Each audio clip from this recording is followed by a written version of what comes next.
maybe in 1992, I just never could have imagined myself living in America, you know what I mean?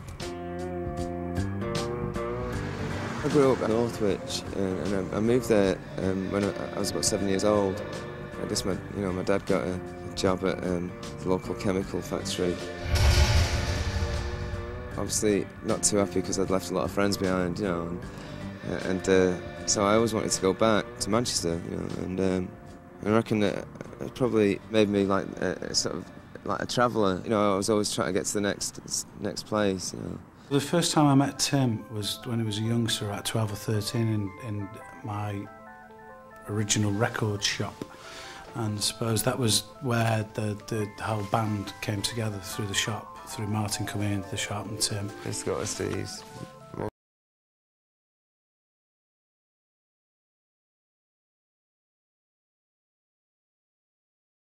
Kid, that's all I thought about it. Just come up through that little alley, you know, pimping it.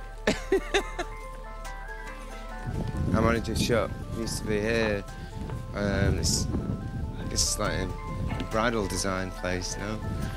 A bit embarrassing in a way, sort of like looking at it now, because it doesn't look like a place that, you know, Charlatans would hang out really. But you know. When we all used to get together at Steve's record shop, there was no room in his office. I think you could get 3 people in there and a gerbil.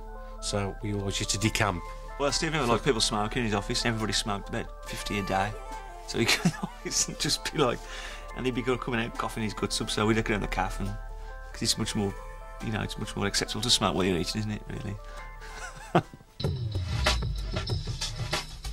So we used to go up at the cafe, the cafe up the road that's on the melting pot cover, and have bacon butties, I think, and things like that. Yeah, I'll have a bacon sandwich. It was just a completely different environment, and we were just basically there for, you know, standard conversations, world domination, and I think that's what always we used to do, with tons and tons of enthusiasm and talk it up. But there was a real belief up here that we could actually achieve the kind of things that all musicians talk about.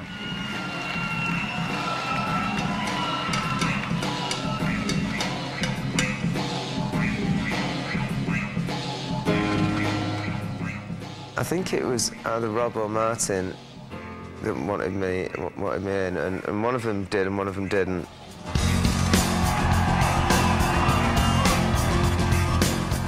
And I think they wanted someone to be like, you know, Mick Jagger or Iggy Pop.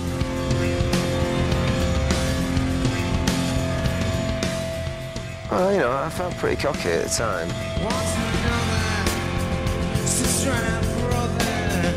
Changing the way that you feel, please to meet you, hope I never see you. I'll feel he's watching me sleep, watching me smile.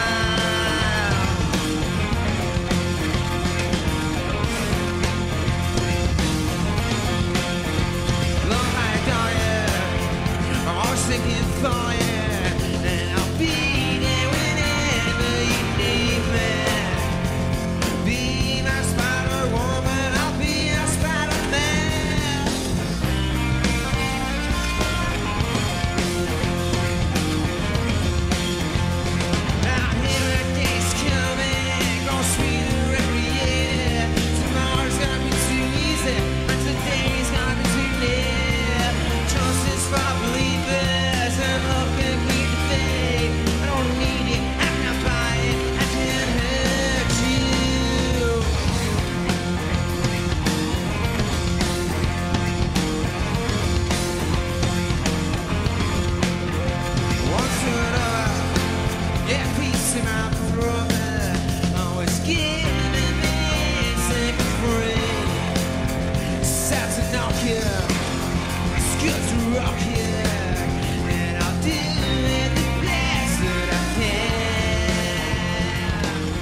I think the Charlatans are just a band that people have got a lot of affection for, and that people have always liked.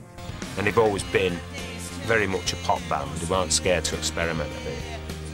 But I think they've just got good instincts really for what they do.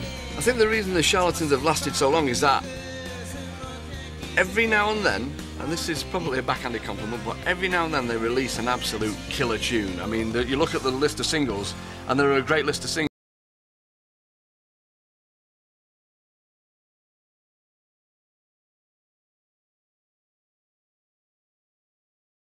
I would pick one to another as being the best Charlatans tune.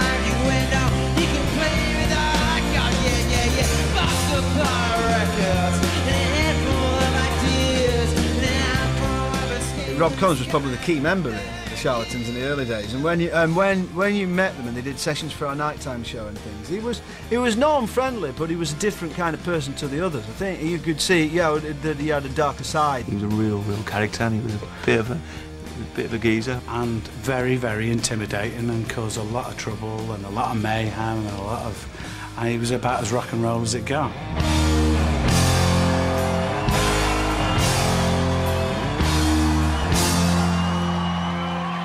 When you heard that, like, one of the Charlatans had been involved driving a getaway car because his mate was doing an off-licence, you sort of probably thought instinctively that, not Tim. It was going to be Rob.